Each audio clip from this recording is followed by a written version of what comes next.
Hello and welcome to the Muppets Mayhem Backstage Pass, the unofficial companion podcast to the Muppets Mayhem, presented by toughpicks.com. This is the podcast where we tour through every episode of the Muppets Mayhem to uncover behind-the-scenes stories, Easter eggs, and more with the talented cast and crew who helped put the series together. I'm your host, dedicated Mayhead Joe Hennis. Today, we're talking about Track 6, Fortunate Son, in which Dr. Teeth gets a mother, a father, and an all-new origin story. This week, we've got a whole bunch of fantastic guests. First up, he's the co-creator and executive producer of the Muppets Mayhem. Please welcome Jeff Yorks back to the podcast. Hello, Jeff. Hello, thanks for having me back. Hello, more applause for Jeff. Lovely. And someone left their humidifier on. Next, he's another co-creator and executive producer, as well as the Electric Mayhem's resident hot tub enthusiast, Dr. Teeth. Please welcome Bill Barretta back to the podcast. Hey, Bill. Thank you very much.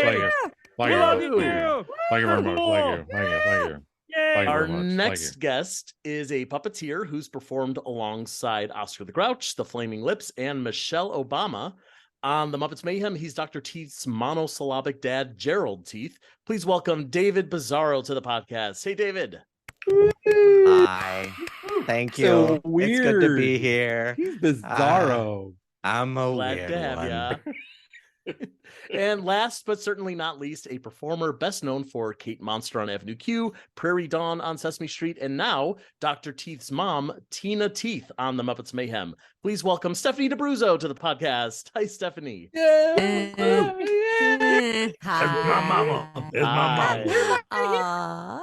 So nice to see all of you. So nice to hear all of you. So excited to dive into Dr. Teeth's secret origin here with all of you.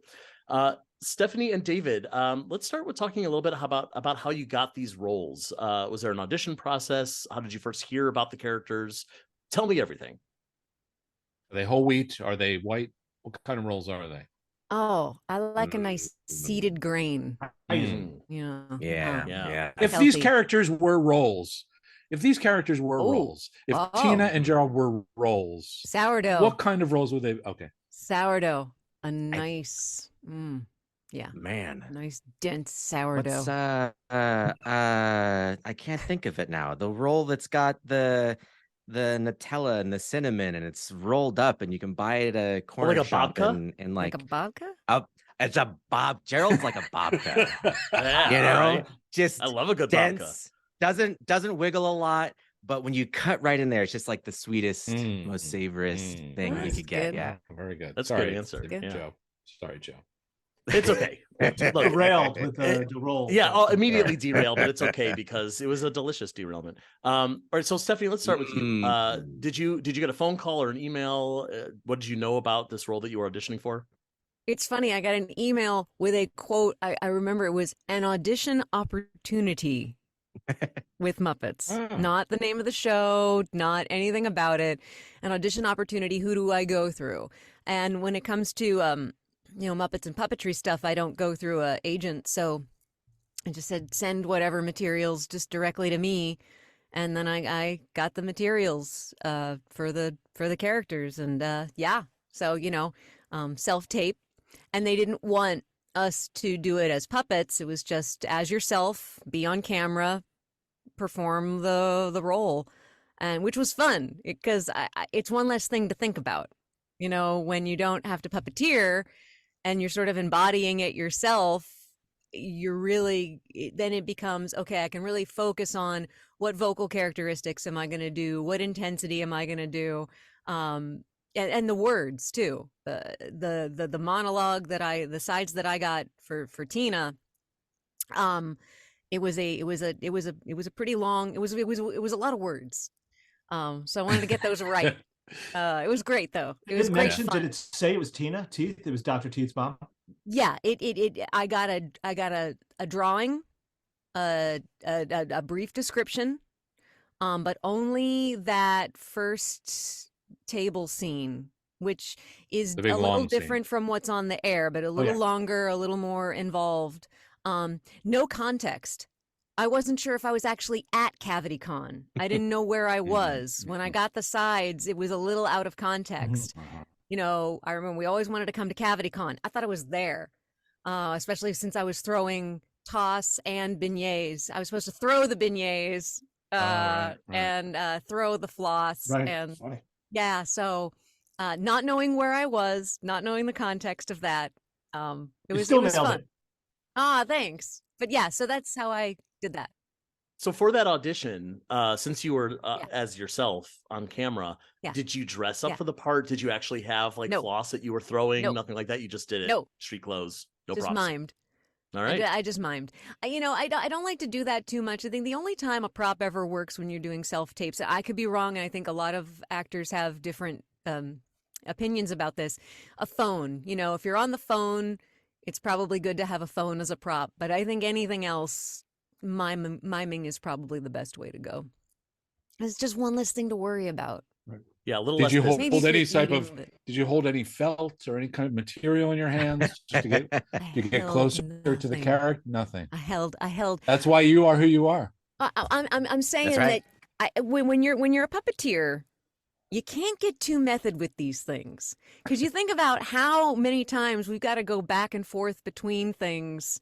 Especially, back in the day, sometimes if someone was doing multiple characters at once, they'd be throwing one voice and puppeteering another while someone else was catching it. You can't get too method about that. You can't say, okay, stop, because I need to think about, and that's not to crap on method or anything like that. It's just puppetry, you kind of don't have the time. Yeah, so did not that makes hold sense. any felt. And also, that's fair. Most puppets aren't made of felt. Isn't that something you want to yell at the TV whenever you hear that said in relationship to like, these characters made of felt and the Muppets deeply felt. They're not made of felt. That's a rant for another podcast. I didn't realize it was such a hot button.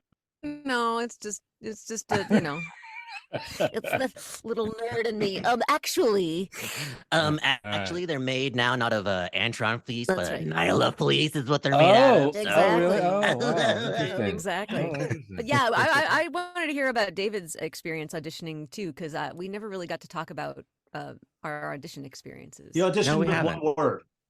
Yeah. And what's funny is I was just on Melrose and Bill pulled up and was like, "Hey, you want to be in a show?" And I went, "Yep."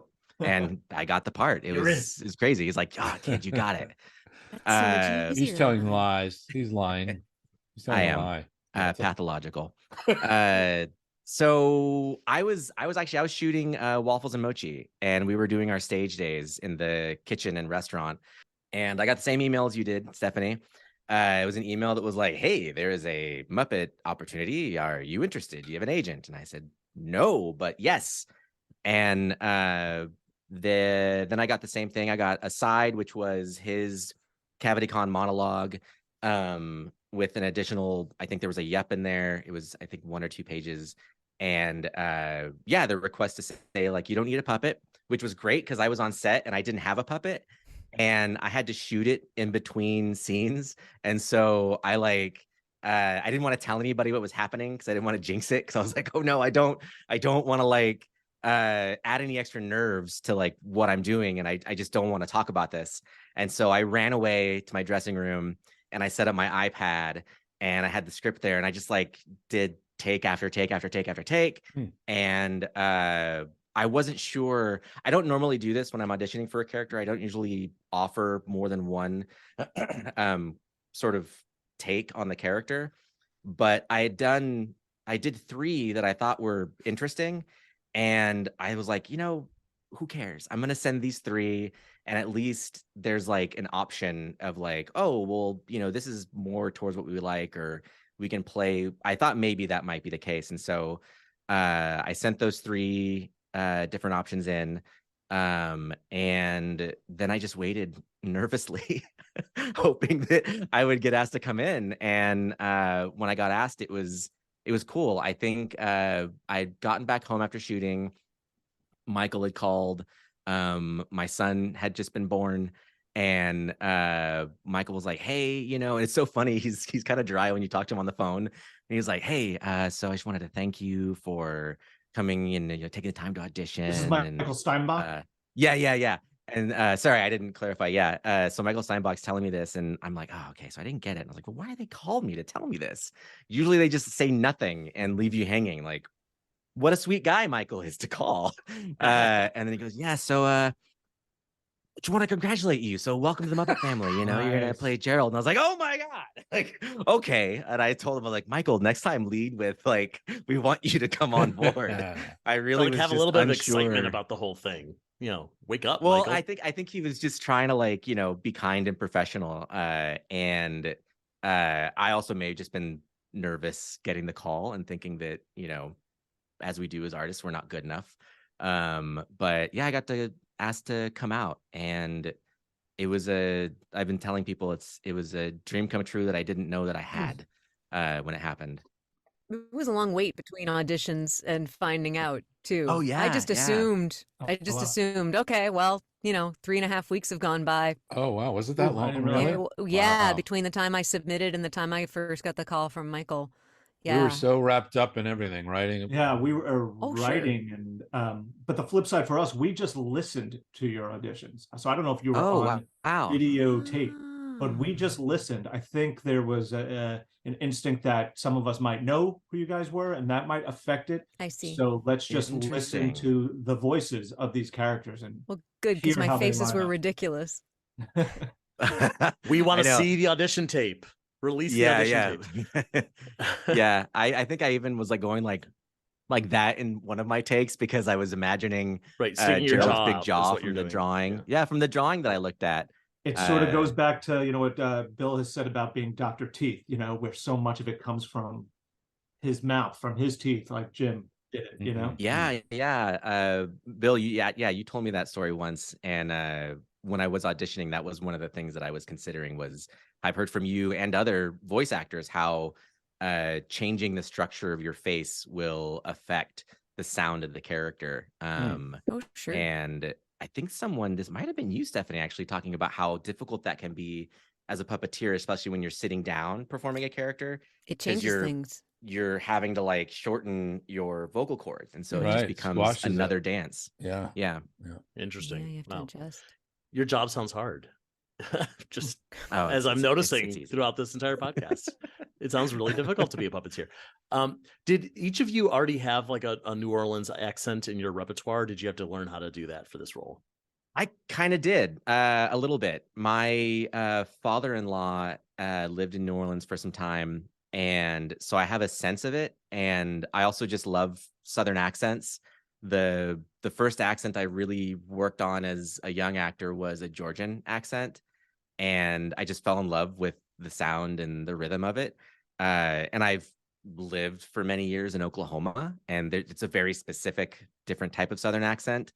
And so when I knew I had the role, the first thing I did was buy some audio on the Yat accent, which is specific to a certain part of Louisiana. Oh, wow. And I knew I wouldn't be speaking a lot, you know, but I knew that when I did, I didn't want someone from New Orleans to go, that's an accent from Atlanta. Like, that's not New Orleans, because the Yat accent is like so specific to just northern New Orleans that people, if they hear it and if it hits right, you know, they'll know, oh, that they're from that part of town. They're not from southern New Orleans, which the northern part I think is where more of the southerny musicality side of that comes from. So I thought that's to work on. So yeah, that's what I did. I sort of, you know, I was doing a combo platter that was also, and I don't want to say this, it's going to come out wrong, but Muppet forgivable, if that makes sense. Yes. You know, yes. there's a leeway that you get with Muppet characters when you're doing dialects, but also with Tina, the intensity came first and the accent came second.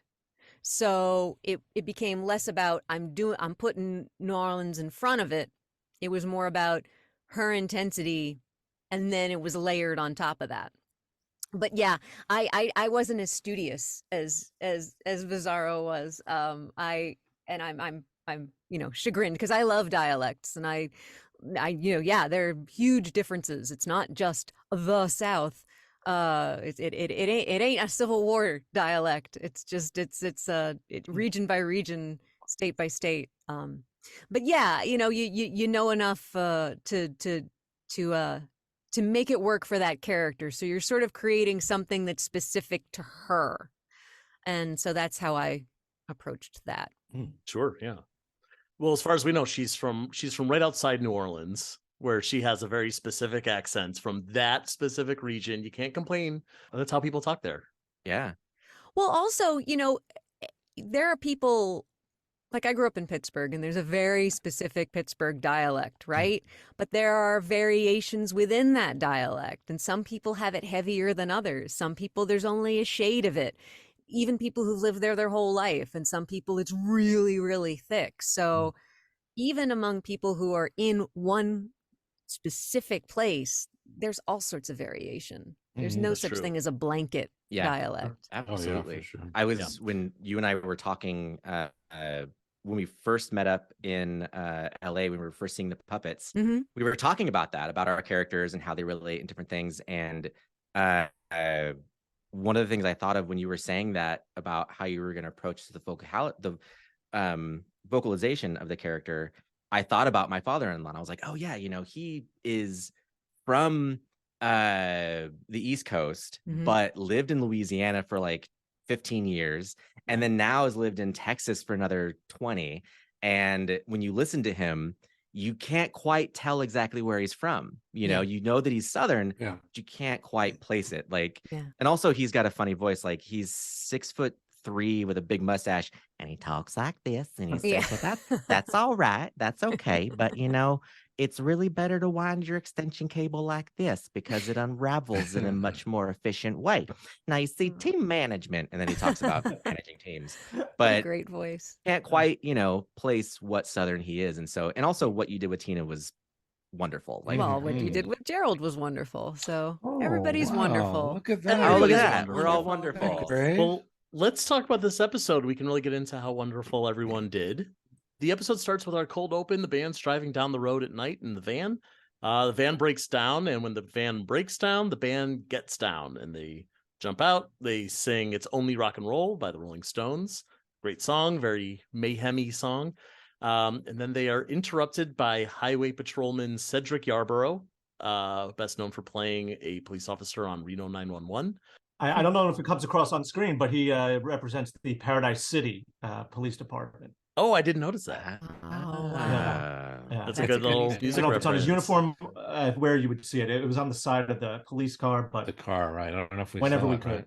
Oh, yeah. Well, we know now. What's weird is I did ask that question to myself when I watched him on screen. When I was watching the episode, I was like, what city? I literally, like, I'm not even joking. I was like, what city is this cop from? Like, and I noticed this guy from. I was going to ask because his name on his badge is Axel, and I thought, oh, that might be a Guns N' Roses reference. There you go. It's Officer Axel from Paradise City. Wow, that's great.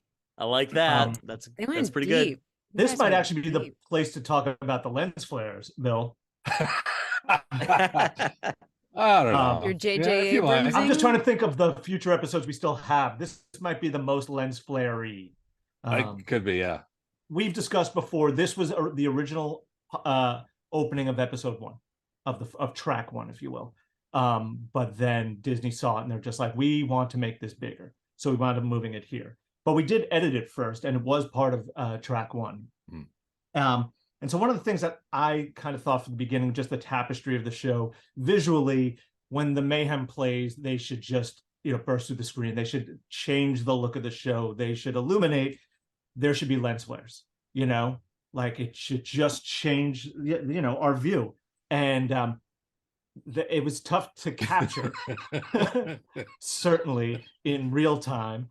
And so it just became my thing in post-production. We have to get these lens flares in. I was a broken record. I was like, please purchase a pack of these, overlays and trailer cutting. I would always throw in these lens flares, just to make it look fresh and new.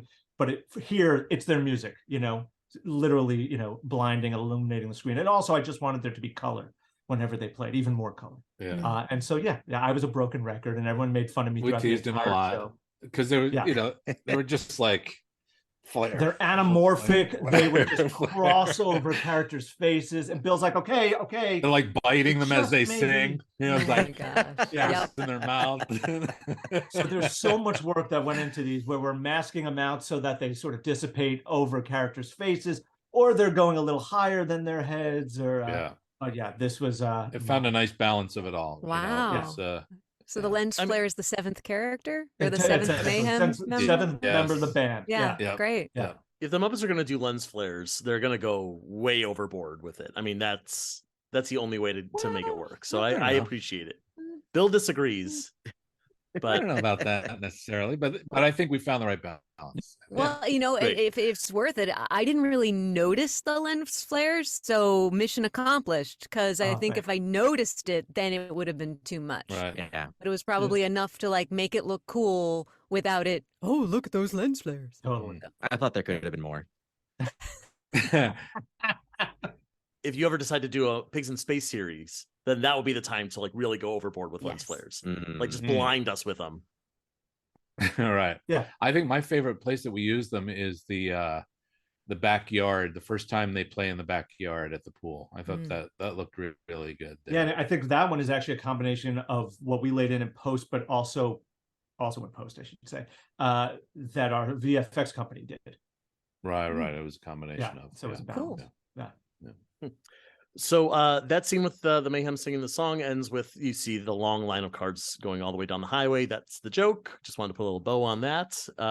As we dig into the first scene of the episode, this one starts with previously on Muppets Mayhem, which is this the only episode that has that? I Yes. mean, it was obviously a Yes. really big Oh, we have it on cliffhanger in 10. the previous episode. Oh, is it on 10? Yeah. Oh, yeah. Sorry, Jeff. You're right. Sorry. Got it. Sorry. Well, And I a like little that- bit on 4 where Moog falls. We do an audio recap where it's just Right, but we don't say. Yeah, exactly. Previously. Yeah. Right, so literally, Yeah. and to have Lips be the one to say previously on Muppets Mayhem is also a nice little. It's Yeah. very cute. I see what you're doing. We I weren't like sure that. if it was gonna be clear, but to Peter's craft, I'm he made sure it it's work. clear in the closed captioning. yeah, right. Well, either With way, the captioning. we're so trained to listen for like previously on Full House. Like I feel like that Mhm. intonation of how you say it, he like Swedish Chef could have said it and we would have known what he was saying. You know, Right. Exactly. That was the fun of it. Yeah. exactly. So Dr. Teeth's parents are there. They're at the door. They're ready to bring their son home. And as you mentioned earlier, Stephanie, Tina has brought beignets from New Orleans for everyone. She And has. you just don't stop talking. You're just going and going and going. That must have been an exhausting. There scene used to be more. perform. There used to Oh be my more. God. Those were Cafe Du Monde beignets. That's right. Best beignets in New Orleans. Yep. Yeah. Wow. Yeah. There was a lot of that. I believe it was, I think I can still remember this. I believe it was we got the award. So we figure perfect timing. We come, accept the award, visit Junior, and get him to finally move back home and take over our dental practice like he promised, or else he'd break his mother's heart into a million pieces. Ain't that right, Gerald? Yep. Yeah. I still remember because that was the audition. And yeah. Wow. Like that was Wow. just because I knew if I was going to do something, I needed to memorize. Yeah. And I'm glad that I And, did, because doing that thing or walking around that table, I had to. There Yeah, was boy, no that other was way. that was a challenge. Yeah, and we through worked the that scene. But it was to fun. them. But anyway, yes. So those were originally Cafe Du Monde beignets. Yes. That's right. And you must have had a second puppeteer there because, like you said, you're walking around the table, you've got all this dialogue, and you're handing out beignets at the same time. Well, I was supposed to have someone with me, but I decided at the last minute, and I felt so bad I made production wait to get this rig going because it was going to be too much to have 2 people going on this really tight path. So I had the shop rig it where the bag was armatured in her hand, and that was just me pulling out a beignet that was attached to her hand, putting it down and keeping it below frame, pretending that I was getting another one out of the bag and bringing up said attached beignet again.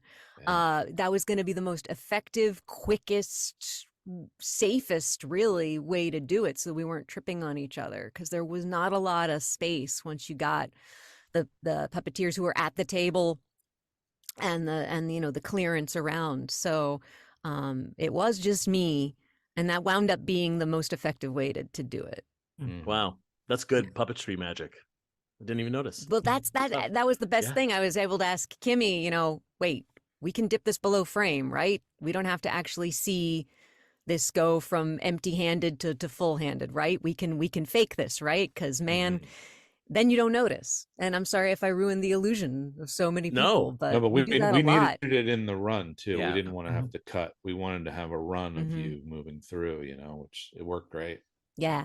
Yeah, also, like ruining the secrets. puppetry magic is not a thing, especially for anyone listening to this podcast. Like we want to know all the secrets. We want to know how the magic worked.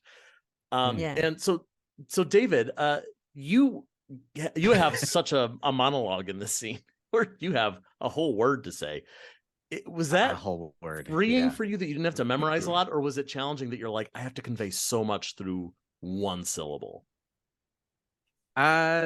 It wasn't the challenge with Gerald in those scenes was not so much conveying everything through the one phrase. It was more complimenting what you saw on frame and trying to perform life in him with still trying to keeping him alive, I guess is what I'm trying to say, was the difficult part, trying to show that he was thinking or in a moment or in his own moment, in his own mind, while there's other stuff happening, and being able to clock in when he needs to agree with his wife after she's said what she said. But I mean, I'm sorry. I whenever I talk about stuff like that, my brain goes to that moment, and I could just visualize that whole space when we were in there together. And the hardest thing is really just, and this is totally true, the hardest thing in those moments is performing around people who are a million times better than you, and hoping that you do well. I'm not even kidding. I know. Like I was sitting there, and I'm just like, the guy. There was someone who was didn't need to assist me, but he was assisting me, and he's been doing it longer than I have, and even then I was like, I need to make sure that I'm doing this character justice, and that I'm performing and doing all the right stuff that all these beautiful people have taught me over the years.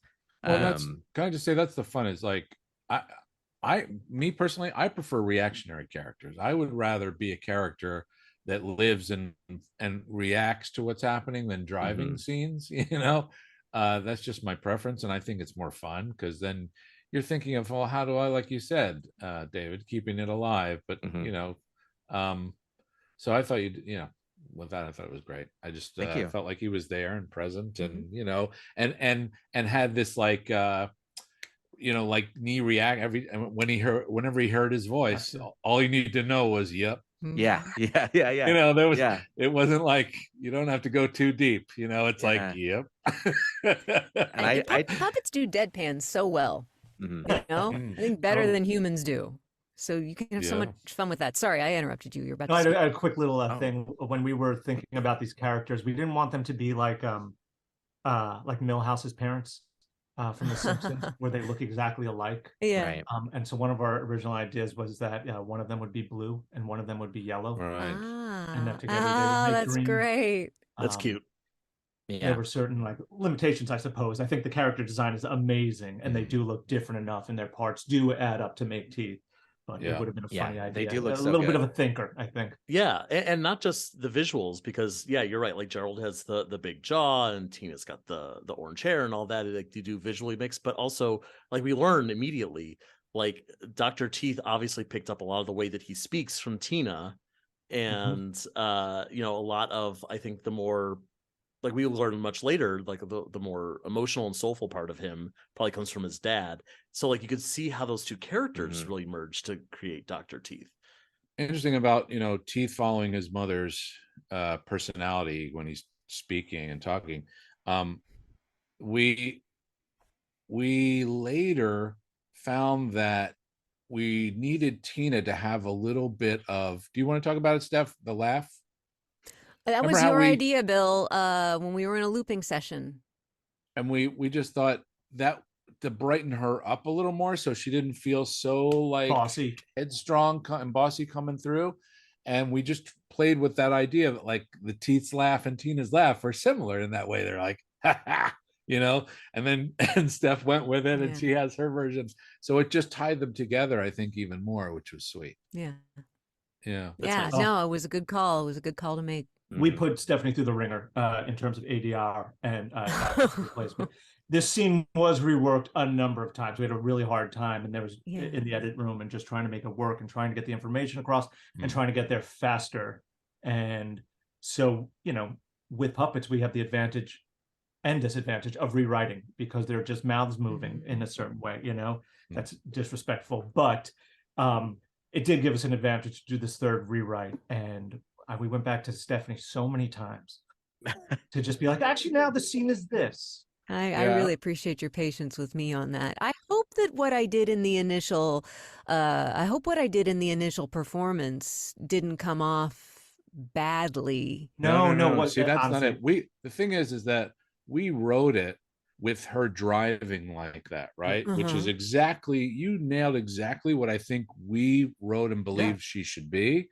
But what we didn't realize is we didn't give her a place to go, right? So she could still be light and strong, right? In the beginning, we needed her to get to the place where it was more stern, like in the dental office and in the flashbacks, right? Yeah. So I think we did you a disservice by having her the same in that first scene. She just needed you to lighten her up, which is what you did. And we did an ADR, but I feel like it works, you know? And it gave her that kind of, I'm just here and I'm going to say what's on my mind. Right. You know, the laugh was a really good call. And a little, I'm glad we were able to squeeze that in off camera. But we would sit there in the editing room and we're just like, okay, I think there are enough flaps here. And this is a larger flap here to make this word work. And then we just hand it off to you. You guys to do and had such a hard job. You guys had such a hard job in that regard. I'm so sorry. No, it was all there, Steph. That's the thing. It's we didn't. And some of these things we discovered enough, you know, clearly. Well, see, and you know, Bizzaro's talking about working with being overwhelmed by the people in the room. And I'm talking about, oh God, did I mess up? Because, you know, these are the insecurities that we all have, especially, you know, both of us being invited to this A-game party. It was rarefied air, really. I mean, I had not spoken a classic Muppet character. I've assisted on a couple of things, but I'd never done with, you know, I know all the guys. Right. When I got there, I felt like, and I said this to a couple of the guys, I felt like, you know how when you're in college and your friend from high school is at the other college and they come visit you over a weekend? I felt like the visiting friend because I knew everyone, but it was not high school and it was not the same school and there was other stuff going on that so it was great, but that was kind of that. I had that same feeling, David, that you were not alone in that regard. My wife asked me how it was going when I was down there, and I was like, I feel like it's that Thanksgiving year where I've just been invited to the adult table, and I'm just trying to keep up with the conversations. I hope it doesn't feel like that pressure when you're there. No, I hope that's not the feeling, because I feel that way around Dave. You know, like I think we all have our levels of where we are, you know, and it's it just runs through it, I think. Oh, totally. Well, I'm sure like with you, Bill, you know, Leslie and Peter have been my teachers for years and friends, you know, and confidants. Right. And so to then be working with them on such a amazing project, you're just all of a sudden you're like, okay, now I'm next to you, right? You know, not at his level at all by any means, but just like, oh my God, now I'm working with you. Right. I'm no longer just texting you like, so interesting. So interesting because we don't think about it in the moment. We don't think of it when we're working. You know what I mean? Right. In my mind, I feel like it's just we're all there to make that scene work together. Yeah. You know, it's really interesting. I definitely had it too. I just even, you know, just coming onto the set, someone had a question and they're like, well, let's bring in one of, you know, Jeff or whatever. And I walked on there and it was so intimidating. Just to see all the performers and now the crew just looking at me for my opinion on something. And I'm like, hey, Mr. Answers, what you got? Yeah. No, I think it was I love Bill so much, and I don't get to work with Bill very much in any capacity. So for me, it was like, I know whether or not this was true, Bill, I'm reasonably sure you were a huge part as to why I even got invited to audition for this. So, I mean, I just knew it was in your. I knew it was in your wheelhouse. You know, I could hear you already. Again, like even with Leslie, I said this about Leslie. Yeah. No, seriously, I could hear this, and I you were my kind of first where I would go. Oh, that's if kind. I had to, you know, ask somebody to come and play, but. It has been a long time that we've got, but it's true. Yeah, and so I just felt like, well, I better not suck because I want to work with Bill again. Because I really like working with Bill, and and all the guys. But at least, Peter and Matt and Eric, I get to see on Sesame Street, and Rudman, I work with all the time. It'd be like me going to Sesame. It's the same feeling, you know. Well, we always loved having you with us at Sesame too. But that's what I'm saying. Like going to do like Elmo's Dad or something. It was very like, oh my God, there's a whole thing that's happening here. This is a world that I'm stepping into. That's that I'm not used to, and the dynamics and the way everything works. And, that's true. And it's just natural that I think we all feel that way. But when you came to Sesame, it was like Santa Claus coming to town. Yeah. Hey, Santa! Come fly with us! Santa! Yes! Hi, tangent number one of many. Number one. Yeah, no. Get ready. This is how the podcast works. But hey, let's get back into this. We're still at the dinner table here at the Shack. Tina Scene one. Sees Floyd, the same one. Tina sees Floyd, and you guys have a moment here. You say, "Well, hello, Floyd Peppa," and he goes, "Ma'am." Gonna have to unpack that throughout this episode. Matt Vogel. So great. And he does not get a beignet. I think that was my favorite part, to just like speak unspoken words. Yeah. Like you said, deadpan Muppets. You say a lot with that unmoving face. In a way that humans can't. And you look at the beignet and put it in the bag. Yeah. When my wife saw that, she was like, "Ooh, there's a lot there." She was like, "Ooh, wow." Yeah, we get it right away. Yeah, between the two of them, there's a. You got to earn a beignet. Big problem. Turns out they are here because they want to retire. They want Dr. Teeth to come home and take over the dental practice and stop wasting his time with all this music nonsense. Because it turns out Dr. Teeth is a real doctor. We learned that he is a musical healer of hearts and souls, but also a fully licensed and accredited dentist. It seems obvious in retrospect. I feel like there must have been something in the past that has made Dr. Teeth a dentist specifically. But was this always the case from day one, or did you have other ideas for what his background would be? This was something that Jeff and you want to? Adam and I, just when we started on this thing, we were thinking of backstories. This popped into our heads, and again, you're right. It seems very obvious, so maybe it's not a great idea, but it's it just seemed right and a fun idea. And of course, we had to pitch it to Bill, and he's just like, "Yeah, I mean, because it's more than just his job. It's there's all this backstory with his family, and so much you could do with it." And I think the fact that it is so obvious is a good thing, because I think it's like, lay into it. Sometimes you just have to lay into things, right? And people go, yeah, okay, I can go with that. You don't have to think about it.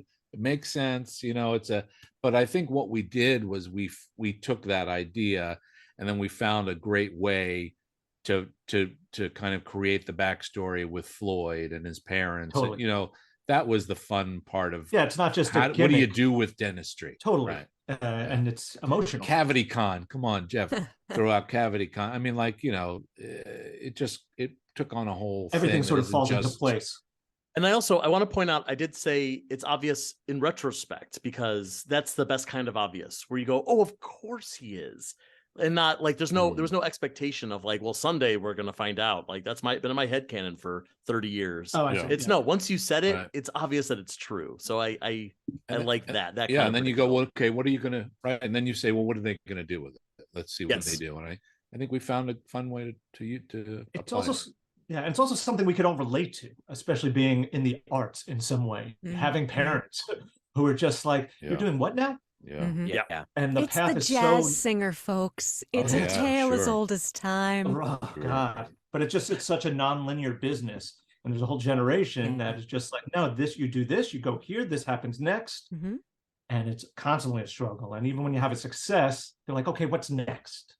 That's right. But how are you going to pay your bills? Yeah. Well, as I was, doing Muppets Tonight or whatever was happening, and had some characters and stuff, my father would go, so you're still doing that acting, huh? Yeah. Yep.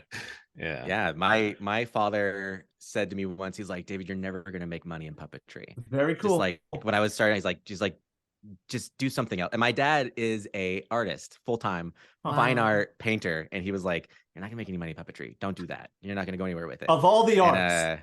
Yeah. And then once I started doing things, I was like, hey, Dad, look, it's kind of working. Yeah. But yeah, it's such a relatable story and so honest. And it doesn't feel shoehorned. Like, that's what I loved about it when I found out. It didn't feel like you were just going, he's an honorary doctor of this because he played a concert somewhere. It felt earned, and I really like that. And I know we're gonna get to it really soon, but young Teeth. Oh yeah, that's the next scene here. We get our Dr. Teeth flashback. I think Stephanie has a crush on him. She's got a little. Well, it's so sweet. So it's sweet. not about it's such a sweet performance. Absolutely. So when we see Dr. Teeth, he has no beard. He's got his glasses, but there's no tint in his glasses. He doesn't have his gold tooth yet. He's wearing a Letterman jacket that has a tooth on the on the breast. And most importantly, he does not seem happy. And his parents are working out of a white school bus. Flossing on the side of a bus. Yeah, that's right. Yeah, he's it's all the cool kids hanging out, flossing. That's right. Man. And it hurts him. I don't know if you can hear it, but it hurts a little. He's kind of going, Yeah. He's new to flossing. Yeah. He doesn't like it. He just doesn't like his parents are working out of a white school bus called the Molar Express. It's got a giant tooth on the roof. That's a great visual. This episode was written by our writer, Hannah Friedman, and her first draft had that. And we were just, I think all of us like, oh. Yeah. It's good stuff. So great. The Molar Express. Should have sued Spielberg.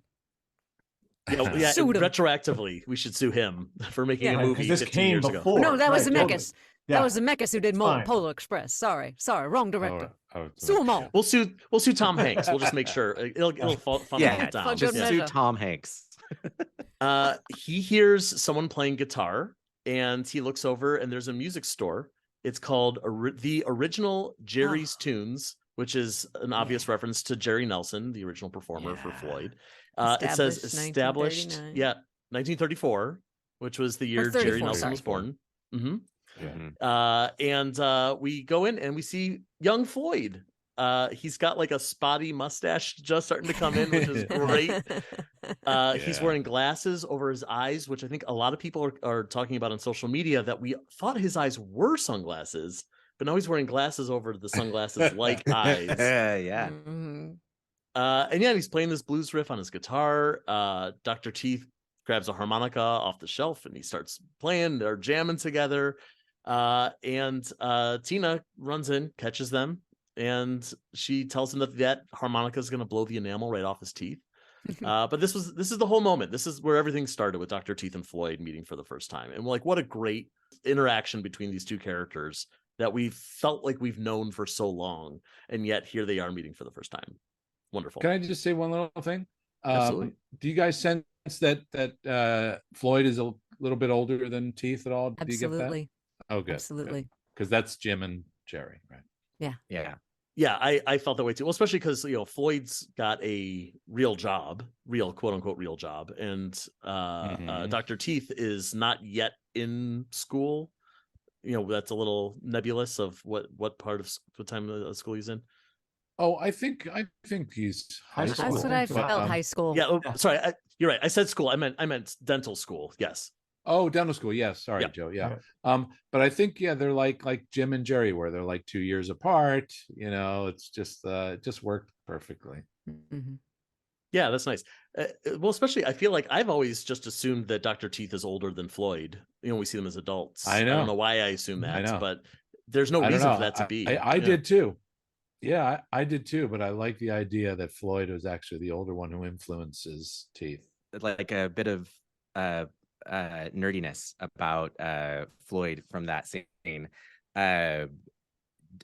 If I'm remembering correctly, when I went to go visit the Muppet shop when we were on set, I went and I was talking to Jane Gutnick back there and just kind of picking her brain because she has amazing stories and she's an amazing person.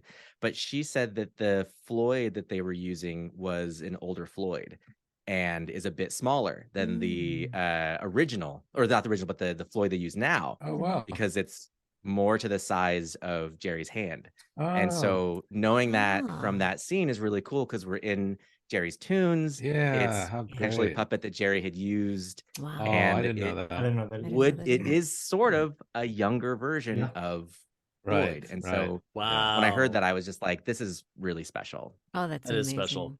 Wow. Yeah. Oh, I'm glad you got that story. That's real nice. Puppet Heap did a great job of creating their youth. You know, I love the little Yep. details of their little mustaches. Yeah. That's so good. Yeah. Well, and especially, and we'll see this in a few minutes, but we'll see them at several stages in their life growing up, and it's so subtle. Like I kind of forgot that they aren't actually aging. Like they're just different puppet builds. Like I thought for a minute, it's like, right, yeah. So he grew his mustache in a bit. No, that's a new mustache. That's not how puppets work. Sweet, sweet, sweet young Teeth, baby face. I know. Teeth. That voice. Innocent. Totally. That voice, that choice. Bill, your choices Mm-hmm. were just so perfect because Oh, not just thanks. about the youth and the innocence, but then that explains why he didn't just run off and become a musician right away. Hmm. You know, his journey took a few years Right. of, you know, coincidentally running into Floyd, running into this, well, he doesn't even really, you know, this guy, Yeah. music guy. Yeah.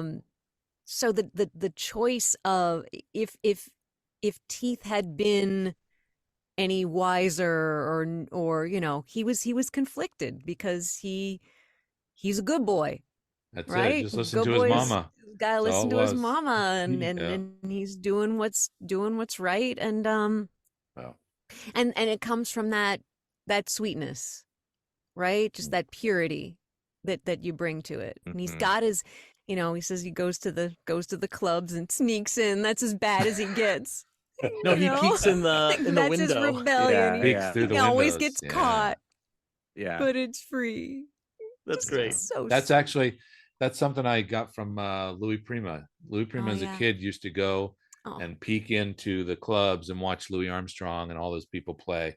Oh. Wow. But because he couldn't go in. Yeah. Amazing. That's great. It was nice to see your restraint in the performance too, in that younger music shop scene with the character. Like he Dr. Teeth hasn't quite found his voice yet, literally, Yeah. and you see you not performing as big as you would with, you know, older Teeth. I felt like when I saw you performing him, because you're just like, there's a lot of restraint and very specific intention. Like I get nerdy about certain performance moves that people make, and in that there's a moment where you're about to leave and you kind of go, yeah, like you kind of just gently nod your head as you look away, because you know you're accepting that you have to leave, Right. and you're kind of letting him know just through your, you know, movement, like, all right, well, thanks, you know. That's what you do, you know, in an honest moment. So that moment was just so innocent and pure and honest, and it was really lovely to see. And the chemistry with Matt too. Yeah. Is gorgeous. But what just occurred to me is the purity of your performance tells a story in that moment that you don't really think about. In that moment, you think, okay, he stays on the dentist track, he becomes Gerald. He goes to the music track, he becomes Tina. That's interesting. Ooh. Yeah. You know? That's interesting. And that's where it's clear. In that music shop thing. He's almost yepping. Yeah. You know what I mean? Yeah. Wow. So it's just a gorgeous, gorgeous choice. Whether that was intentional or just subliminal, subconscious.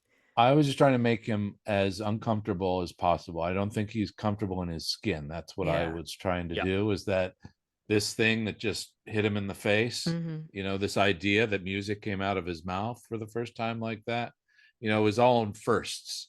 Yeah. And I think he doesn't know what to do with it because he's just a kid. And then his mama just says, come on, let's go. Stop playing around. That's going to ruin your teeth. Let's go. It's the best. So although one of the lines that I miss, I think it was in an early draft. I don't even know. I don't think you shot it, but it was maybe in the table read draft when she was tossing the floss from the Molar Express to the kids. And she says, get some more free samples. The kids are loving it. Oh, yeah. You had you muttering under your breath. You're just throwing things at people. Oh, that's right. I know it would have derailed the purity of the moment, but I just loved that line. Right, you're just throwing things at people. That's great. That's such a great young person phrase of defiance. Yeah. You're just throwing stuff at people. Yeah. But also saying it to yourself. Mom can't hear that I said this. No, just never let Mama hear that. No. Right. So Dr. Teeth snaps out of this flashback and he shouts something about crawdads and he runs off. It turns out that this happens every decade or so. His parents come to town and they ask him to come take over the family practice. And the band just has to wait for Dr. Teeth to cycle through this emotional rejuvenation journey. I'm gonna very quickly go through some of the phases that he's going through in this moment. Phase one is he's gonna go fishing for crawdads and making a delicious gumbo, which sounds great. Phase two is creative malaise, which Animal misinterprets as creative mayonnaise. That got a big laugh out of me.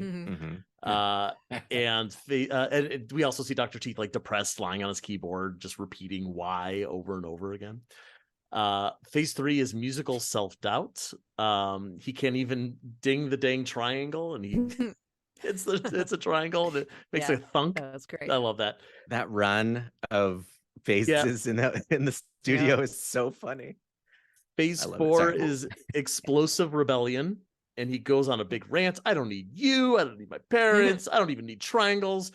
He rejectifies shapes of all kinds, even the rhombus. Here's a fun little fact. When he throws the triangle, or the dang, if you will, that's when it hits. That's the one time it's actually a note and played. Oh, great. it's on key. Yeah. Everything else is that muted, weird, he can't hit it. Yeah. But when he throws it, that's when it goes ding. That's funny. Phase five is explosive regrets. He hugs and apologizes to Zoot for saying he didn't need him. And phase six is my favorite. It's a very abrupt flashback. And just as Floyd is saying that, we get another flashback. Classic editing joke. I rewound my video so I could watch that 3 times in a row because I thought that was hysterical. The timing was real good. Kudos to the editor, Jeff, whoever that I may wasn't have been. the editor, but I was near the editor. You were near the editor. Kudos to yelling. the editor. That was definitely written as an editing joke. It's in the script as an abrupt flashback. Yeah, right. Flashback. Yeah. And in that flashback, we see Dr. Teeth graduating from Dental Academy. Now there's a banner in the background. It says that the Dental Academy was founded in 1938, and we had just seen a year reference on Jerry's Tunes. I was looking up to see what the significance between 1938 was. The only thing I could come up with was it was the year Jerry Jewell was born, the Muppet writer. But was it just a random number, or is there actually reference there? Somebody probably cleverly added something. I don't know. I didn't pick that. Or Jeff, do you know that one? Nope. That's probably Jerry Jewell thing sounded good. Yeah, it could be it. All right, let's go with really that. Could be it. It could be it. Our art department and props and everybody, they were so amazing and thinking of things and exploring and finding more things. Absolutely. We'll go to Cavity Con later, but you'll see just all that stuff. We wrote jokes, they wrote better jokes. Right. It's all there. They just love details. So. Sure. Yeah. And I mean, I want to give some props to the costumers for these characters too, because even in this scene, Dr. Teeth in his beautiful cap and gown, and it's the gown, the gown could have been like a poncho. We wouldn't have blinked twice, but it's, a real graduation gown. Oh, it's beautiful. With with the embroidery and all that. And Tina Teeth is wearing kind of this suit dress, and she's got a gold necklace with a tooth on it, a gold tooth. And Gerald is wearing this great baby blue suit with the bow tie. Seersucker, thank you. I knew there was a word for it. I couldn't figure out how to Google that. These costumes are great, and we see them for a minute maybe, and that's it. So, what's the period? They between everything, that whole you buy that's the period. I mean, look at the cars out there and everybody around them. It's really so well done. Absolutely. All those poor background people. It was one of the hottest days, and they're wearing graduation robes over their 60s. Yeah, a lot of three-piece suits back 60s. There I saw. Speaking of which, so if we're placing this in the 60s and then the other stuff takes place in modern day, does that make Dr. Teeth's parents like 100 years old? Probably. There was a wrinkle in time. They are vampires. I believe we said the teeth are mostly fangs. They're vampires. Oh, okay. The film Back to the Future just compressed everything in time. That film existing just made everything just, without anybody knowing. That's your second Zemeckis reference. Second Zemeckis. We're on 2 Zemeckises. We're going to get there, guys. We can do it. I like the term second Zemeckis. Second Zemeckis. I think we think about eras, like periods of time and playthings and period, but I don't think we have to tie necessarily characters to a specific age, although in our minds, in our backstories, in our minds, it's there. But I don't think you could say that Tina and Gerald are 100 years old. And look, they're talking about retiring. They're older. They're his parents. And if they either way, like they deserved it. They've probably been working for the last 80 years. I think it's creative license. You can call your attention to it or not. Yeah. No, of course. Yeah. I mean, look at The Simpsons. You have to do the same thing with The Simpsons. Any long-term franchise characters, you can't get too precious with.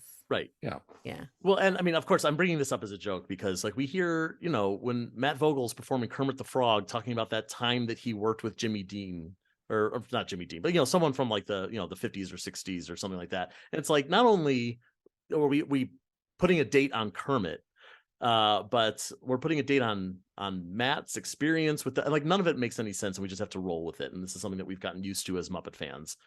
The Muppets are vampires. And there's one Muppet vampire, but he's not on the show. Yeah. But also it's something that we like to poke fun at. It's something that we like to think about. Like, wait a minute, like exactly how long has Robin been 6 years old? You know what I mean? Mm-hmm. Well, he's a vampire, so because he's a vampire. He's a vampire frog, right? So Dr. Teeth hears that guitar riff again, and he sees Floyd. He's busking on a park bench, and his mustache has grown in. He lost the glasses, and now he's wearing an army jacket. And Dr. Teeth calls him Sarge, which is the origin of the full name of Sergeant Floyd Pepper that we are used to from the old Muppet Show. And Floyd reveals that he was dishonorably discharged from West Point for turning taps into a jazz odyssey. So I love the fact that not only did you confirm Dr. Teeth is a doctor, but you have also confirmed that Sergeant Floyd Pepper, while not actually a sergeant, does have a background in the armed forces. So yeah, and that's a nice balance too. You didn't have to write a whole backstory about like, okay, so Floyd must have been in the army for X number of years to get to the point of sergeant. Like, forget it. He was there for 2 weeks. We do have it. We do have it. We do have it. Yeah. Well, maybe he didn't have to be in the army for a long time. Maybe it's like Sergeant York, where he just shot a bunch of Germans, and they promoted him. Oh, right. Yeah. Floyd, you've shot enough Germans. Yeah. Here's a promotion. Yeah. In what is it? Catch 22. There's Major, which they just gave him the title because it's like, that's your name. It's too confusing that you're not a major. We'll just make you a major. And he's not at all prepared for that. But yeah, so they jam together once again. The Teeth parents catch him once again. They disapprove. This is going to keep on going until we get these crazy kids together. When the Molar Express, the horn, it doesn't say toot toot, it says tooth tooth. Yes. No, does it? Yes. That's funny. Does. Yeah. That's hysterical. I did not pick up on that. Who's performing the tooth? Like whose voice is that? It was an ADR session person. James Earl Jones, I thought, did it, wasn't it? Very. When Morgan Freeman was on set, you're like, should you just say tooth really quick into this microphone? It was someone in our loop group. Yeah, great. Back in present day, Dr. Teeth is in the midst of phase 7, which is manic prosperity. He's jamming on the keyboards, which is great. Which is, by the way, brilliant performing by Alice Deneen. Oh, Alice Deneen is doing the fingers. Well. She's so good. Yeah. We don't have to talk about this too much but throughout the episode, there's a runner where Animal is continually reminding Moog that he also has a thing for Nora, and we hear Animal say Nora over and over and over and over again throughout this episode, to the point where it's funny, and then it gets annoying, and then it loops back to funny. By the last few, I was like, gotta say it, say it one more time. There it is. I love these scenes. I just think Taj is so endearing, Yeah. And when he goes on his little runs of just being uncomfortable, just when he's face to face with this, monosyllabic, little creature animal, Yeah. it just, he keeps going, and Animal just says Nora. Yeah. One more. Yeah. Got to drive it home. Yeah. So Yeah. good. Taj is such a sweet guy. I mean, I can't imagine that in the hands of any other actor. I really can't. Makes him so It's just likable. perfect. Yep. Nora, Hannah, and Janice are together. They're wearing spa masks, and Nora and Hannah are comparing Tina Teeth to their mom. There's a lot more story there that we're not getting in this season. Hopefully, if there's a season 2, we'll hear more about what the drama with their mother is. And Janice warns them about phase 8, which is romantic impulsivity. And we see Dr. Teeth bursting into Penny's office, interrupting her hot wing time, and he gets on one knee and proposes to her. Thankfully, Penny's been around Dr. Teeth for a long time, so she is aware that this is the sort of thing that happens when his parents are in town. And so thankfully we don't get into the whole like, oh no, they're engaged, now they have to be not engaged. She gets it right away. But also Dr. Teeth is wearing this amazing psychedelic suit that I wanted to point out, because that's another really good outfit in this episode. So good. Yeah, it's beautiful. I love seeing full body Penny too.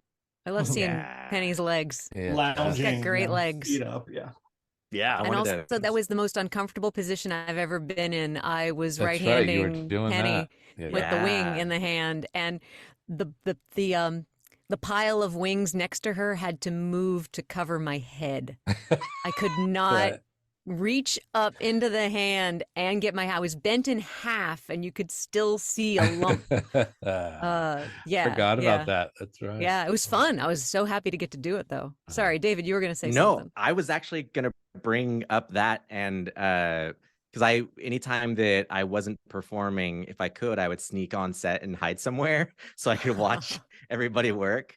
Because that's, if there are any younger puppeteers listening, if you're ever able to be on set and you can be very quiet and respectful, watch what everybody else is doing, because that's the best place to get that sort of education. You won't see it anywhere else. I hope you didn't feel like you had to sneak onto the set. Oh, no. Like I just that's how I felt. You know, like you were saying earlier, I felt like the little kid. I was like, okay, I gotta sneak in. All right. Oh, I'm not here. Yeah. But I would go and I would like sit, and in the scene where Dr. Teeth barges in, I'm literally right behind the door frame, staring across the way at the director's monitor.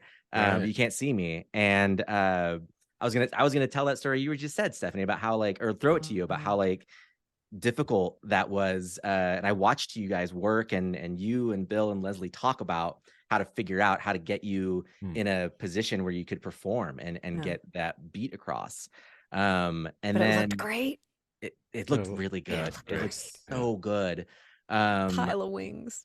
And then Bill, watching you, again, nerd for great manipulation moments.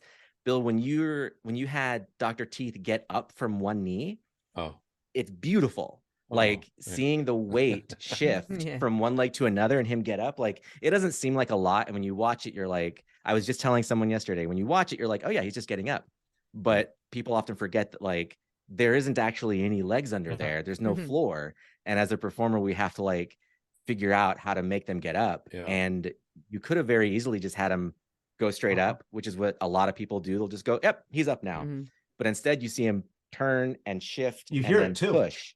Yeah. Well, and it really sells. So maybe this is something, I don't know if puppeteers are listening, but I tend to move the puppet with my body as well, Mm-hmm. because I did get up there, right? I had to get up off of a stool. Yes, you did. That's And right. get higher to go to Lily, right? And the camera goes up with him.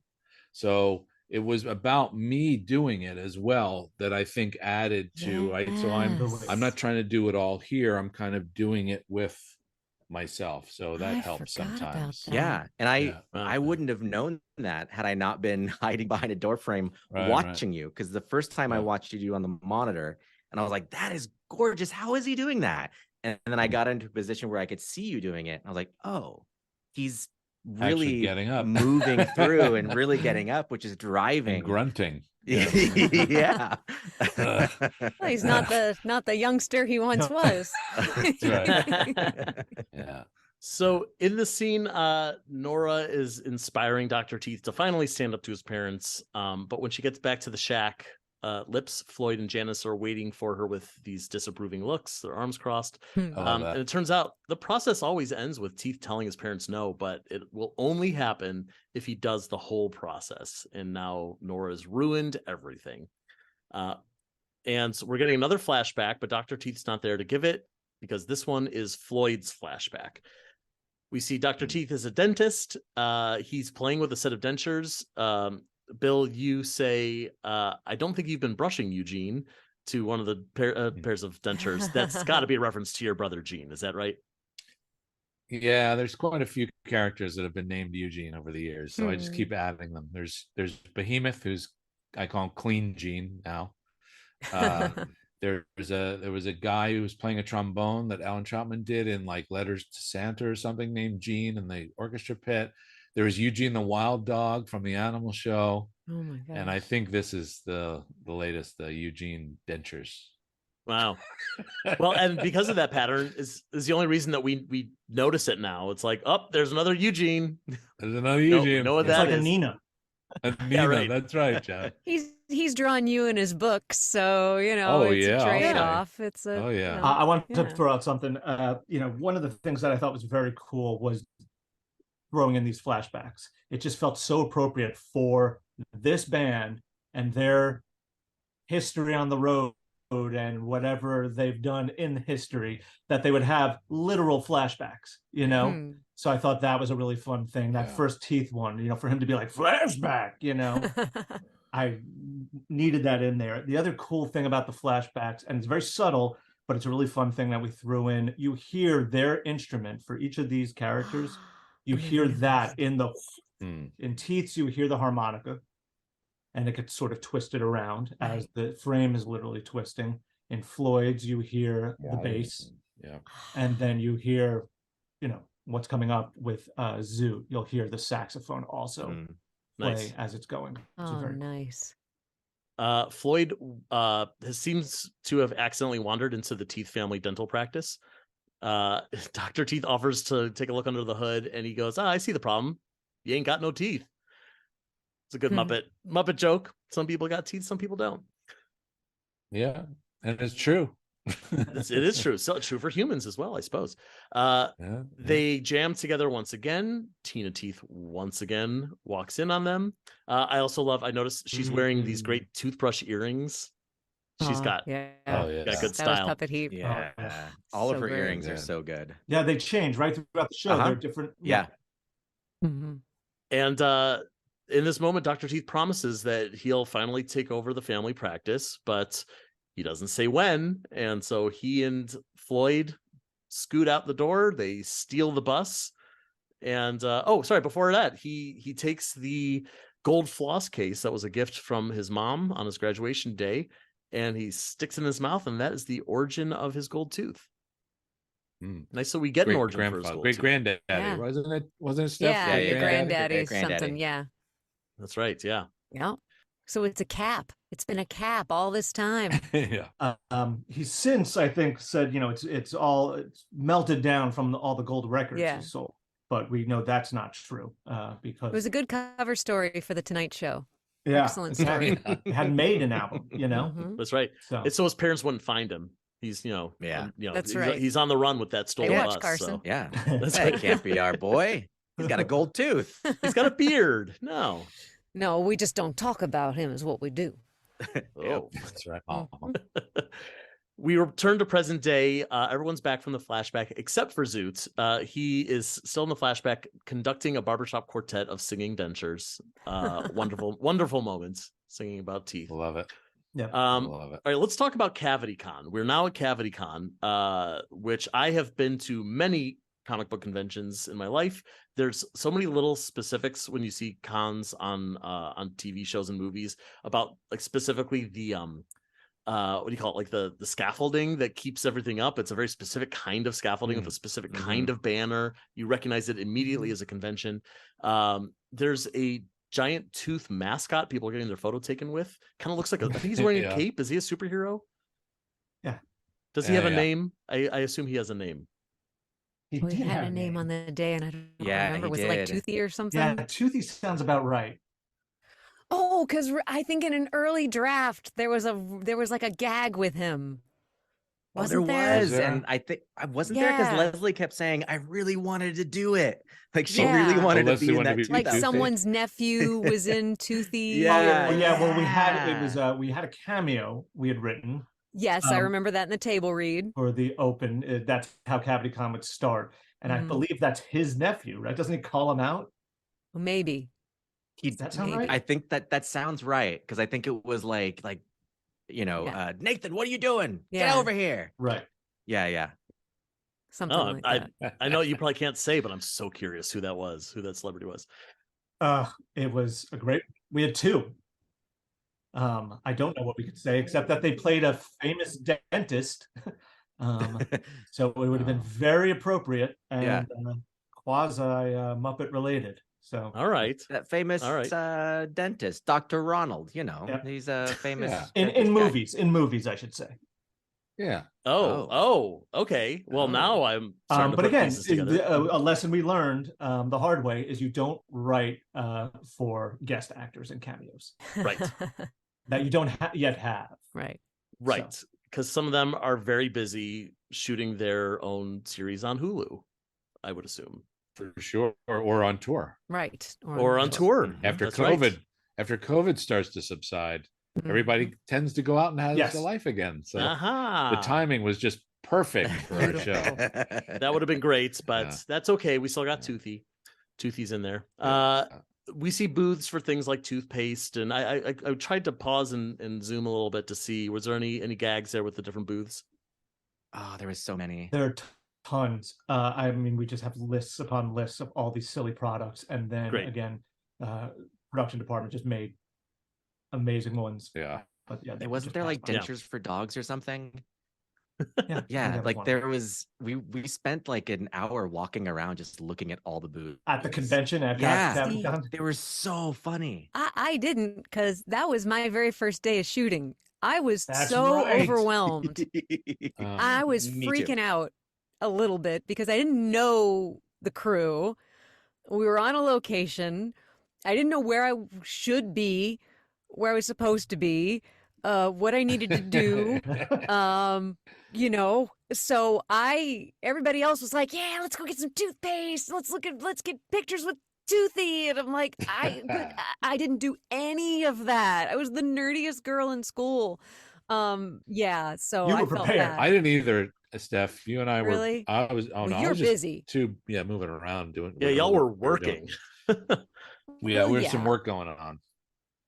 But Bill, I remember you were so great all the time. You were always looking out. I mean, you didn't have a moment to do anything but work, because you were the one saying, hey, okay, we're going to set you guys up. We're going to sit on the stage behind the podium. Let's get monitors in here. What do you need? Like, you're asking me, what do I need? Do you need a camp chair? Do you need an Apple box? What do you think this is going to work? Okay, great. I never saw you like sip a beverage casually. I really I was concerned about your hydration at one point.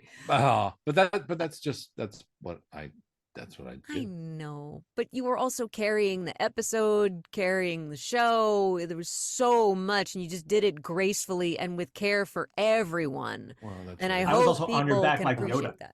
That's very what? I was on his back like Yoda. He was literally carrying me. That's exactly right. If everybody doesn't have what they need, then that doesn't help any of us, right? So that's all I'm always just thinking about. How do we make sure everybody's got their stuff and what they need? And Oh yeah. are we good here? But right, as you know, we all do it when we're. You're being a good so producer. Yeah. I don't really like you people. It's very selfish. I just want it to be for me. To Yeah. work. Well, yeah, so because if it's for good, me. you get a paycheck, and that's what you're shooting for, That's right? all it's about is Yeah. money. Right. All about the money. And is it about awards? Because in the scene, Tina Teeth and the Teeth family are accepting the Million Smiles Award. Right. Did you have something either in Stephanie in your head canon, or David or Jeff and Bill in the script that like why specifically they're like what do they do to accept this award, to earn the award? Like they've been a dentist long enough, then everyone, it's time for the yeah, you didn't die yet. Yeah, that's what it's was like in a my lifetime head. achievement award, maybe. Yeah, that's what I think in the back of. Yeah, I think okay. in the back of our minds it was that they're just amazing dentists, and they've probably been to every, probably involved in every organization around the country. Also, you know, they're well known that they're. Yeah, Tina's very vocal. Yeah, Tina's that's Tina's true. the dentist. Gerald is she makes herself seen. Tina is the doctor, and Gerald is. They're a team. They're assistant. Gerald is. Yeah, he balances the books. Going back when I auditioned, because I also saw the blurb for Gerald, I didn't see assistant in there. I assumed they were both dentists. I assumed they were both partners. I never considered Gerald to be lesser in any way.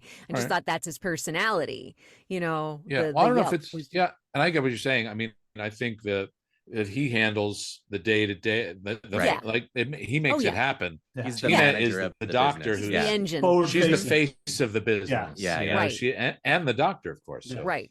And he's obviously supporting her in every way. So of course, like professionally as well. Yeah. Anesthesiologist. I mean, he does all of it. Oh yeah, he does it all. He does all the other stuff. Yes, right. Yeah, but I just didn't know that going in. I felt a little silly that I wasn't aware of that. No, what wasn't clear? Maybe I guess that award could very well be a who you know.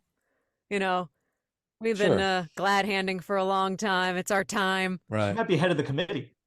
That's could right. She gave it to herself. And whatever sells seats at the gala, right? Yeah. You got to sell those dinner plates. You sell enough tickets, you get enough sponsors. It's sell also, enough booth space. Yeah. It's a piece of art made by Bethany Barton, who's our propist. The award is phenomenal. I think it's really sitting on a shelf in Adam's office. I remember there was an early line where she was accepting it from someone, whoever the cameo may have been, I remember there was a stand-in, and I remember there was like that line, "It's so heavy," right? Great. And because of just the nature of A, we didn't have a presenter, and B, it had to be prominent, and C, the podium was very deep, so we just had to place it. That was going to be the best thing for everyone. Yeah, that was the only having that false that false modesty moment. Right. It's so heavy. Yeah. And I think we even had, at one point we thought it was going to be Bobby Moynihan, but something happened. He wasn't able to do it. So the Mayhem shows up. Floyd is there with his guitars playing that same blues riff, saying they should finish that song that they started all those years ago. The Mayhem sings the original song, Gotta Be. And while they sing, we get more flashbacks. We see Teeth and Floyd. They're sitting out on lawn chairs looking up at the stars. They're looking at the Aurora Borealis. Dr. Teeth says, "So bright, it's probably shining down on Dallas." And Floyd says, "Can you picture that?" And they share a moment. "We just stole a song from Paul Williams." My favorite moment of that is Floyd's eyes widening just a tiny little bit. Yeah, that's good stuff. Good puppetry. Yeah, I love Dr. Teeth's little legs. Those are my favorite. Just his little tiny legs. So little. We see them jamming in the bus, and baby animal, joins in. He's keeping beat with 2 cans of beets, and that's how they got their drummer. Nice to see them all coming together. And then we also see the entire band together. We've skipped a few steps, which I'm hoping that we'll see in a potential season 2 of how they pick up Janice, Lips, Zoot. But we see them all together. They're now painting the bus. They're knocking that giant tooth off the roof. Dr. Teeth says, "Now that's what I call a roof canal," which was a great groan-worthy joke. We're getting a little tease that maybe we'll be seeing this bus again in the series, but not today. We'll come back to that. After the song, Dr. Teeth admits, "Okay, I made a promise to my parents and I'm going to keep it." And Gerald, David, you finally speak up. You say more than one word. You get a whole monologue. Yeah. He gets a whole monologue. And like Stephanie said, that was our first day.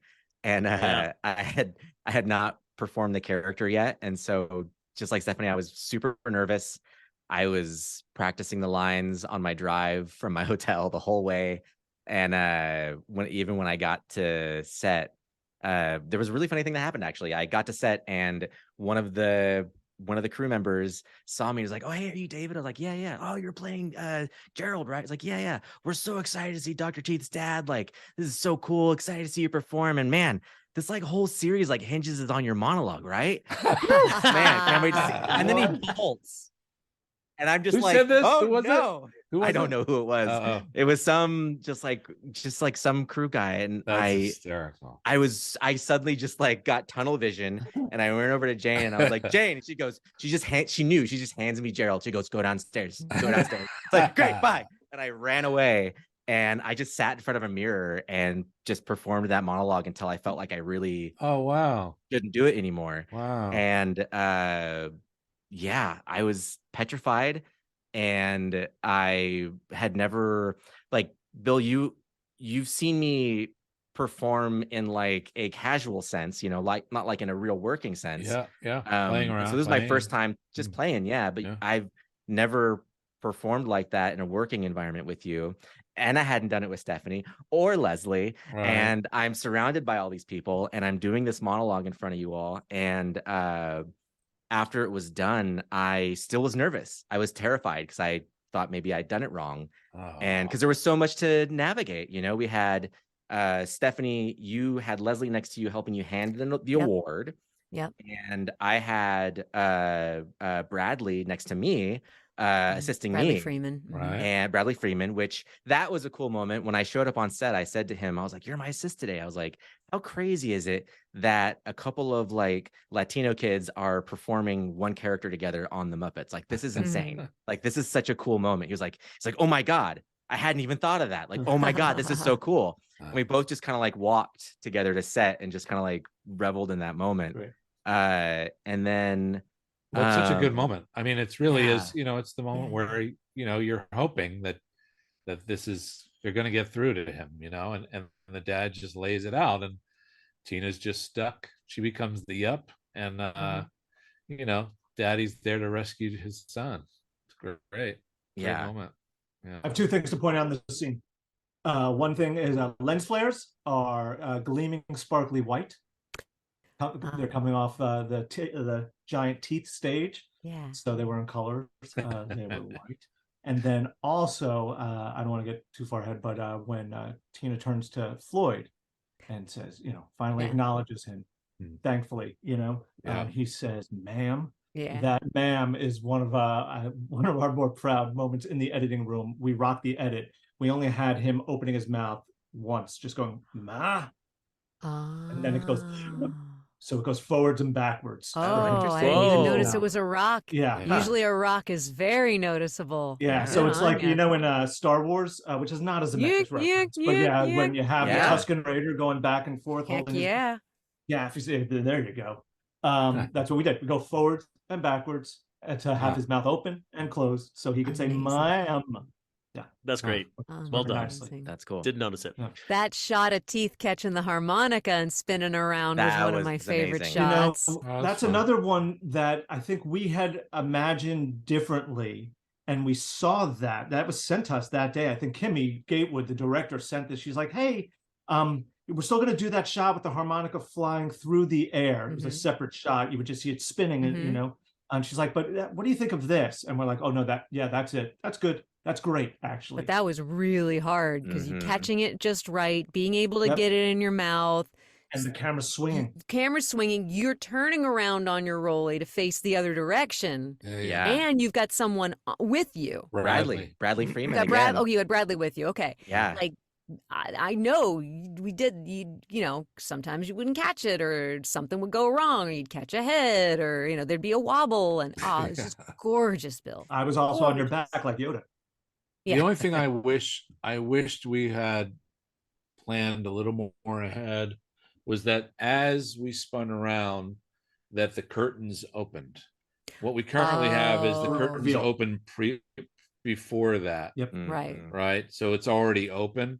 And I don't know, however, I don't know what happened, but yeah, on the turn, I think, it was always imagined they would have, I don't know how it got changed, but it is a fun shot. Well, there's so much going on that I know what you mean. That was a big day. I know what you and mean, but man, lens flares come up. Still beautiful. Look, the lens flares were in there. That's really, that's all that matters. Yeah. It's all anyone's talking about.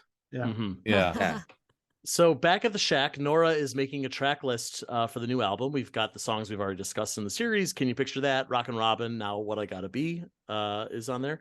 And then there's a bunch of songs that don't end up being on the album, including Who Brought the Rock, Marshmallow Haze, The Music Made Me Do It, Shack It Up, and What Mama Don't Know. Jeff, you're laughing at this. Yeah. You have any comments on these fake song titles? I mean, just that we spent a good 15 minutes coming up with song titles that made us laugh. And I think there was a sort of perfect world scenario where we would have replaced them digitally with songs that were actually going to be on the album. But you have budget and time. Hey, that's all right.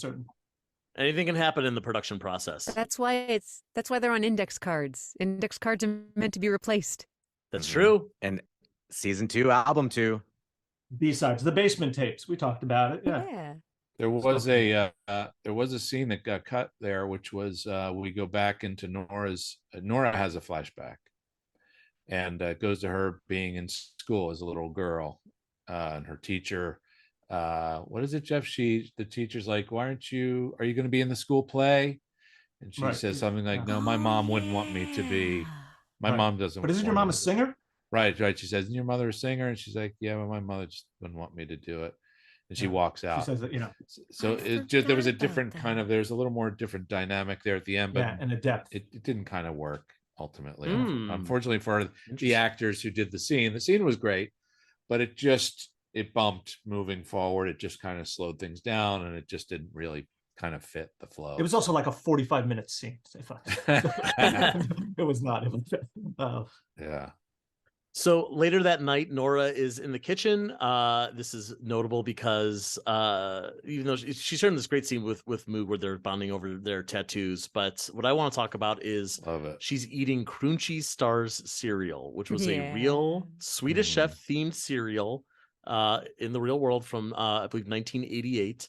I definitely ate this cereal in 1988. I have fond memories of doing the puzzles and stuff on the back, while watching my Saturday morning cartoons. No, there was a mail-in. You can get a Swedish chef doll. Yes. From it. Yes, that is true. Yeah, there was a doll and a mug and a flashlight you could have gotten. There were Crunchy Stars branded. But yeah, what a great Easter egg. Loved seeing that. Muppet fans everywhere, they probably wore out their pause buttons going, oh my God, like doing that Leonardo DiCaprio thing, pointing at the screen. I do love the tattoos. I do love that Lily actually really has one. Yeah, that's her tattoo. That's her tattoo. Wow. I didn't know that. I didn't know that. And we played off of that when we found out that she had that. At what stage did you find that out? And how, Bill? Oh, that's a good question. I think I had seen it, or we saw it in a Zoom call or something, didn't we? Yeah, I think so. I think so. And I was just curious what it was. Wow. And then when she told us, I think somehow we ended up just applying, and we said, what's a connection that they have? We were looking for that thing, that they didn't realize they had yet. And then we gave Taj his other. Jeff, I think you came up with the other half. Right, which we I think auditioned. We had to audition tattoos. And the tattoos, fonts. That's right. Yeah. We got different choices, and then shockingly, we all had opinions. Yeah, right. Well, and Portage had to get a real tattoo. right? Yeah, and it's dedication, to the Sure. craft, which I respect. Right, of course. But our episode ends here with Moog kind of confirming to himself that he does in fact have a crush on Nora, and that is where our episode Disney ends. Plus is gonna love this. Disney Plus is gonna love this, and They are. we will catch up again with the Teeth family in a couple more episodes. But that's a little spoiler for later on. But that's it for you two, Stephanie and David. Do you have any other memories of working on the show? Were you present for any other episodes? Anything else that you want to share? We both did assisting on a couple of other episodes that were shot in this block. Right. Yeah. They were shooting block style. So I think in our block it was 6, 8, and 9. Definitely not 7. But I think I did a lot of assisting on 8. Mm-hmm. And then one of the cold opens that I assisted on, which I think was originally going to be in 6, wound up in 10. So I got to be Teeth's hands on the steering wheel a couple of times. Yeah. Made me happy. That's kind of awesome. So that's fun. Our Yeah. little cushy area up front. We have that little space. Yeah, it was good times. No, Jump I in mean, there. I got to right hand Dave with Zoot. I got to right hand, I got to right hand Animal. I got to drum for Animal briefly. That's cool. Yeah, that's good times. Getting to work with my pals. Yeah. Yeah. I really had a good time being out there with my friends. Yeah, it was a wonderful time. Like Stephanie said, I also got to, assist on different episodes. I don't remember which ones they were, but I remember all of the moments, like doing Animal's feet for the TikTok dances, which was so fun, and doing assisting Zoot. And I'd never really talked to Dave before, and he kind of keeps on set because of COVID. We were kind of keeping our distances, and so I never really chatted with him. And then we were there, and we were discussing how to raise the lamp off of his head. And there's this great photo of him in a full green suit pointing at something, and me just like going, just like looking very like, yes, like very reverent and trying to really intensely focus on him telling me how to raise a lampshade off his head, but every day was a challenge. And, I'm really such a new guy to this whole group, and there's so much I still have to learn and whatnot. And so every day was a challenge. I'd never done feet before for a full body puppet like that. And they're like, all right, we're going to choreograph. Me and Alice and Eric were like, all right, we're going to choreograph this whole thing. And I was like, cool, how? And they're like, all right, here we go. And I had to like figure out what I was doing. And it was so fun. But one of the things that kept me going was after my first day, I was freaking out, and I went and talked to Matt. And I have worked with Matt on Sesame Street, and I just went to him and I was like, I'm freaking out. Like, I don't know what I'm doing. And he did the exact right thing, which is the right thing to do for any performer. Freaking out, in my opinion, at least for me, was we started making fun of each other and how bad we are, and how like we just started picking on each other like brothers. And that was the best thing to shake me out of the moment. And for the rest of the time that I would be on set, he would like pick on me. And my favorite was he would just look at me and clap off time, because there was a time I was trying to clap with Bill and I couldn't quite get it right in the moment. And I was like, what is happening? Because I was just doing one hand. And he would just look at me from across the room and just go.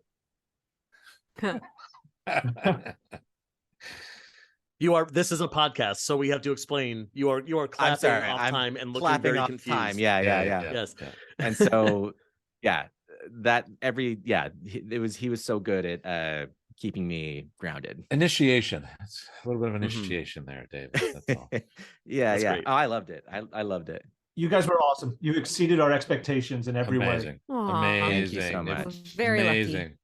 It was so scary here as a fan, hearing that we were going to be getting origin stories for these characters that had none, that maybe we thought, do they really need them? Do we really want that to know more about them? And then to get performances and get these great 3-dimensional characters and a great story to go along with it that goes, yes, this is absolutely like, it fits in with the world. It makes the characters richer. It makes the world richer. I have no complaints. So thank you all for all the wonderful performances and contributions that you made to the Teeth family and to Dr. Teeth's backstory. Oh. Well, I have to say thank you to Jeff and Bill and Adam, who's not here, but thank you for giving us the opportunity to play something new and original in this Muppet world. It's staggering. It really hasn't happened in a while. And for me to even have the chance to audition for something new, let alone get to do it, it was a huge gift for me, truly. You know, I would have been happy to come out and just right hand, and that would have been a lot of fun. It wouldn't have happened, obviously, if I wasn't out there to play a character, but that would have been fine. But yeah, to just get to do something and then to let me sink my teeth into it. No pun intended. Jeff, you were so nice to me. I met you that first day because I was having trouble getting into, I think there was some rewriting, or the scene had been rewritten at the top of the scene and it wasn't really working, and I was trying to give it little dribs and drabs, and you came over and you were so nice, and I just really appreciate, and then, you know, Bill being right next to me and all the support was just extra. You guys are extra. So good. It's so good. Yes. So good. And Stephanie and David, thank you so much for being here on this podcast. It was such a joy to get to talk to both of you. Thanks, Bill and Jeff, Joe. same. Yeah, thank you. Always great having you here. I hope to see you both again next week. Thanks everyone for listening to Muppets Mayhem Backstage Pass, and we will see you all again soon. Goodbye. See ya. Bye. Bye. The Muppets Mayhem Backstage Pass is brought to you by toughpigs.com. Produced, written, and hosted by Joe Hennis. Logo art by Dave Hultine Jr. The Muppets Mayhem mark and logo, characters, and elements are trademarks of the Muppet Studio. All rights reserved. Transcriptions provided by Katie Lynn Miller. The Muppets Mayhem end credits written by Mick Giacchino is used with permission. Special thanks to the Muppet Studio, Disney Plus, and the entire Muppets Mayhem family. For more from Tough Pigs, find us at Tough Pigs on Twitter, Facebook, Instagram, and Patreon. Thanks for listening, and until next time, rock on!